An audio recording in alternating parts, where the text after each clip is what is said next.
It's gonna be awake and bake.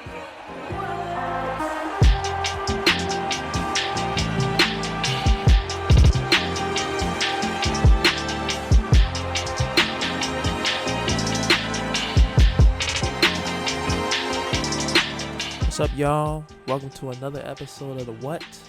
My name is Eric, and thank you guys for tuning in, listening, watching, however you're consuming this. I want to say thank you.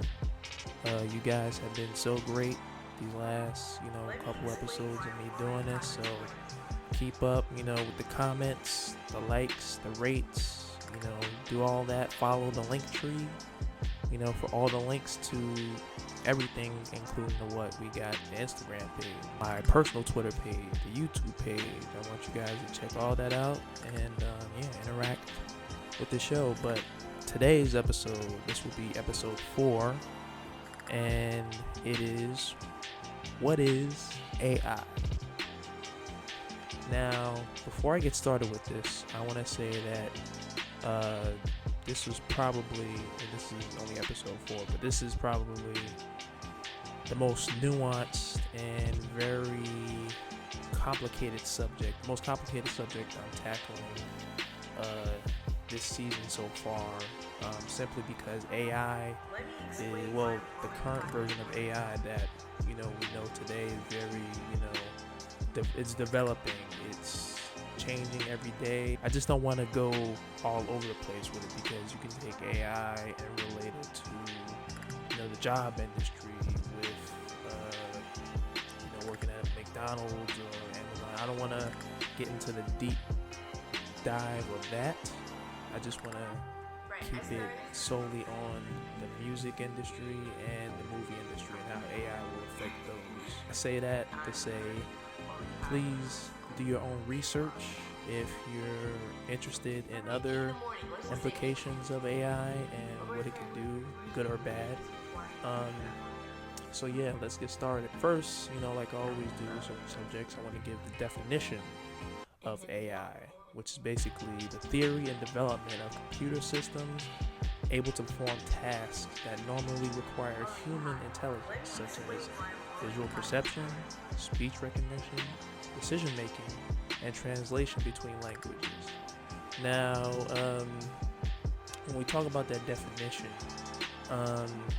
theory and development, like I said before, AI is a ongoing thing. We are advancing it to levels of depth that you may not be able to understand within the next few years, which I want to talk about the 4 basic types of AI based on functionality, because there are other, quote unquote types that can be, defined in their own categories, but I want to keep it as simple as possible for you guys. We're relating it to the music industry and the movie industry. So the 4 basic types of AI based on functionality.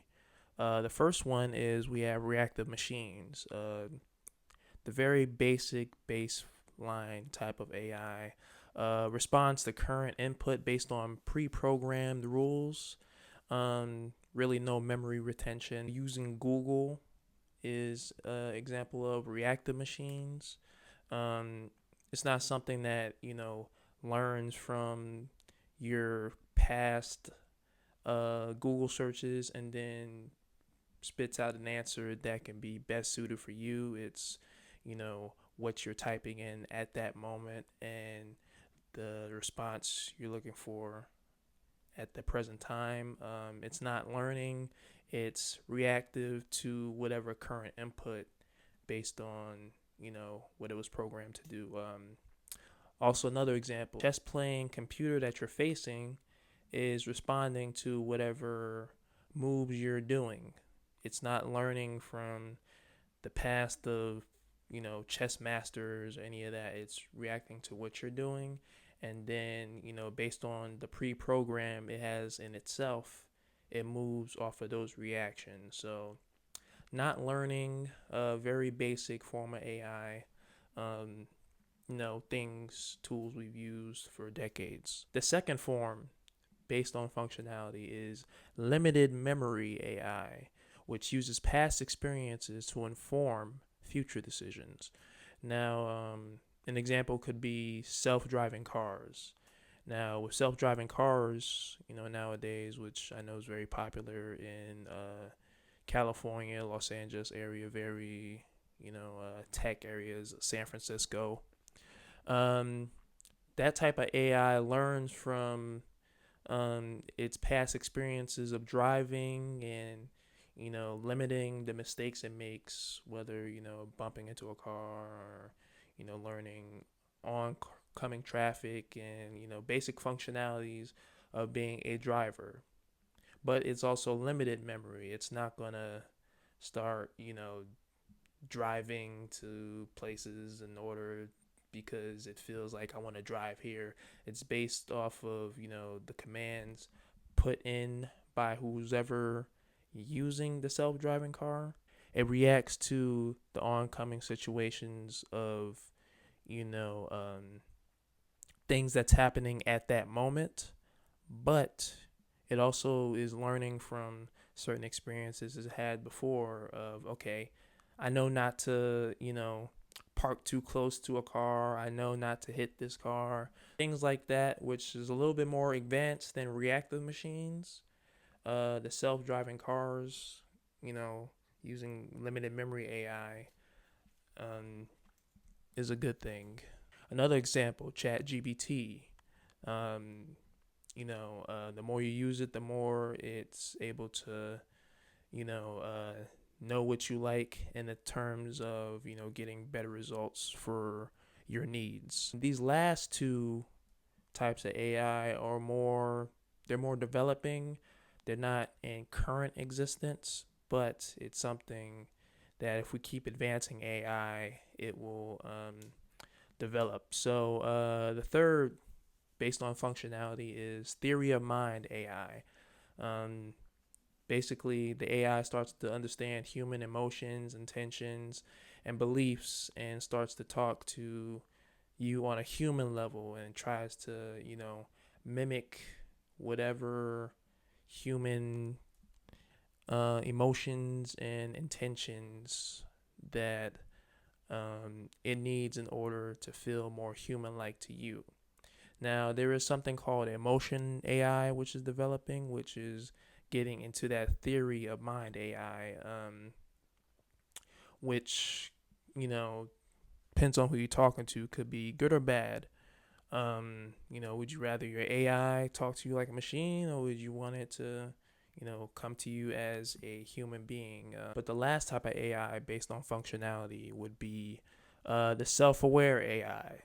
This is when the AI starts to possess consciousness and understanding of its own existence and emotions, and it starts to, come up with its own theories and its own type of understandings. Now, like I was saying before, related to the theory of mind AI, depends on, how you feel about these things. Would you want AI to have its own decisions based on what it learns? That's a personal choice. Switching over to AI in the music industry and the movie industry. Um, I was gonna separate. Well, I am gonna separate it between the two, but I think there's very common functionalities between the two. First, which are 2 points. Um, the first one being writers, artists, writers, composers, actors, people in those fields. They can become obsolete within the use of AI if it develops into more than it's supposed to be. Now, another point relating to music and movies, the point being similar would be the difference between the art of music and movies, what would be real and what would be fake, that line being blurred. But we're kind of at the infancy stage of the music and movies of, what AI creates around that. You could really tell, certain things of, an AI movie, or how the AI music doesn't really exactly sound human. There's still those imperfections between the two where it's like, okay, I could tell which one is which. But if we keep on advancing the AI, it will start to be a thing of, okay, is this real? Is this fake? And then it'll get to a point of, do I care if it's real? Do I care if it's fake? Or do I just enjoy whatever I'm consuming at the point? So that could be dangerous, which would be, talking about both industries, it would be a similar point to that. Now, I'll get to the differences with the two. In terms of music, you can have an AI compose a whole song within seconds. Given the prompt that the AI is used, it could create its own instrumental, it can create its own vocals, it can create its own pattern and, pockets of how it wants to sound. Um, and then in terms of relating it to the movie industry, making a whole script based off of, millions and billions of movies that's been created over the last 100 plus years, even TV shows as well. This movie and TV show, it could, be related, but, I'm sticking it with under the guides of movies. But yeah, those jobs could be obsolete with the use of AI because, if I'm a big movie studio, why would I pay writers and, all these guys, artists to make these songs, and I could just have a machine do it for less cost.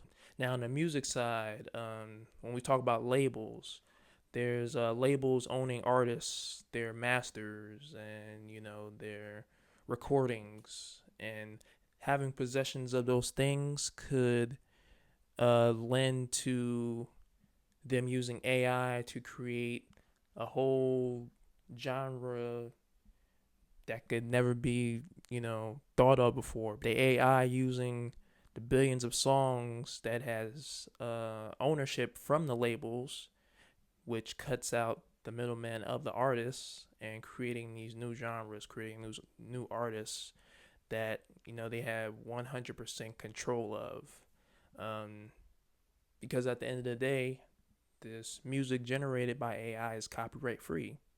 So there's no one that really owns it, even though it's pieces from copyrighted music.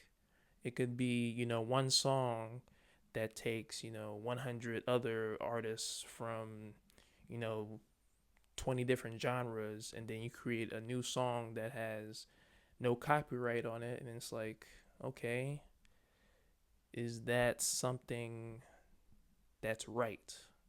Is it something that could be looked at as an ethical sense? On the business side, it's smart. It's, cutting out the middleman. Any way of cutting out the middleman is great on the business side, but when it comes to,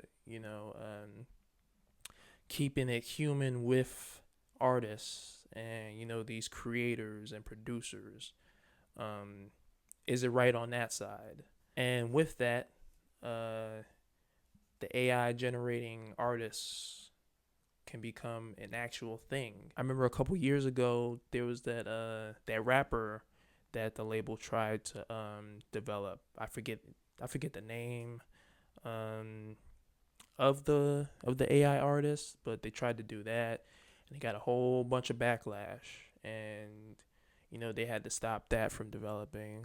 But yeah, examples of that where labels and streaming services are working together to create these type of artists that cut out the middleman of the real art. Now with the movie industry, it's a little bit different but kind of the same. Now when we talk about AI in the movie industry, you can't just take out completely the special effects artists and the producer, or certain types of writers, because AI in that sense needs a direction in order to fill those type of roles with the special effects and editing people. They need a direction of what to do and how to do it in order to make what the person that's controlling the AI, the vision of what they want to do. Um, which, in a sense, it's still cutting out of a middleman with certain artists, but also there still needs to be a direction of where that art wants to go. So I would say there's a little bit more cushion in that department of using AI in that sense. Now I remember probably I think it was like a year or two ago with the writer's strike going on. The Writers Guild held out with certain contract negotiations between these movie companies. They wanted protection with certain residuals, which I talked about residuals in the past episode on streaming. If you haven't listened to that or watched that, go watch that. But in terms of AI, they also wanted protections from AI with their jobs. They don't just want a studio to just spit out scripts in order for them to be a successful company and cut out the middleman. They want protections from these type of things, which comes into negotiations with the Writers Guild, with SAG, and those types of entities that lend protection to the artists meaning writers and actors and things of that nature that could develop in using AI that could cut that out. But unlike the music industry, which I talked about before, there's no union with the music industry to protect from those types of things. With the movie industry, there is. The protests from the writer strike happening ensured that jobs be secured away from AI, and AI being used more as a tool rather than a replacement of the writers. So yeah, that's a good thing that happened in that area. I will say personally, I think AI should be used as a tool rather than something to cut out what the artist does, no matter the industry, music, movies. Talking about other industries, but I don't want to focus on those. I want to focus on these two. But I think using it as a tool can be helpful. That would be my opinion on AI.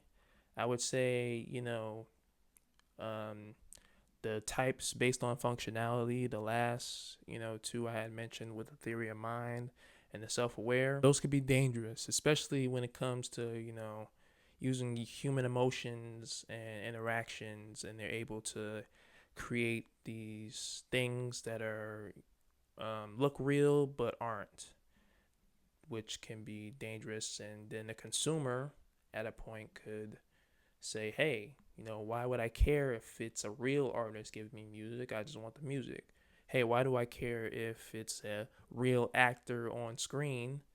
I just want to watch a dope movie. I just want to watch a dope TV show, which is something that could be dangerous. Be careful. Just create how you want to create. But at the end of the day, you cannot replicate what a human can do. You cannot replicate, certain types of art that happen in movies and music that are from humans. You cannot replicate that. AI can be looked at as a novelty right now, but human creation could end up becoming a novelty if we're not careful. That was the episode on what is AI. I want to, hear from you guys what you guys think of AI. Is it a good thing? Is it a bad thing? Would you want it to be just a tool? Let me know. As always, thank you guys for listening, watching, and I'm out. Peace. And hit the blunt.